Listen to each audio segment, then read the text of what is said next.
حنیف اتمر پاکستان ته توغندوي بریدونه مو په هیڅ صورت د منلو وړ نه دي.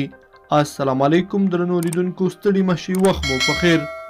د بهرنیو چارو وزیر حنیف اتمر په کابل کې د پاکستان له سفیر سره په لیدنه کې له نوموړي څخه غوښتي چې پر افغان خاوره د پاکستاني پوځیانو له لوري د راتوغول کیدونکو توغندیو په اړه د کابل جدي اندېښنه پاکستاني چارواکو ته ورسوي.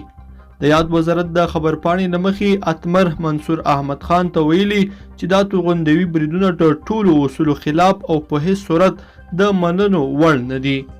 د خبرپاڼې له مخې په دغه لیدنه کې دغه راز د دواړو هیوادونو ترمنځ د اړیکو پر پراختیا او د خبرو له لارې د مسایلو پر حل ټینګار شوی دی.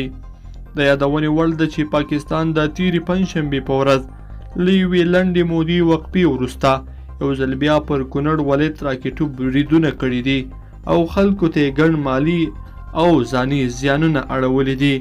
لیدونکو په دې هیله چې دا مطلب به مو تر پایه راسره لیدلی وي. که مو دا ویډیو خوښه شوې ویډیو لایک کړئ د سره او چینل سبسکرایب کړئ. تر بیا ښه وخت.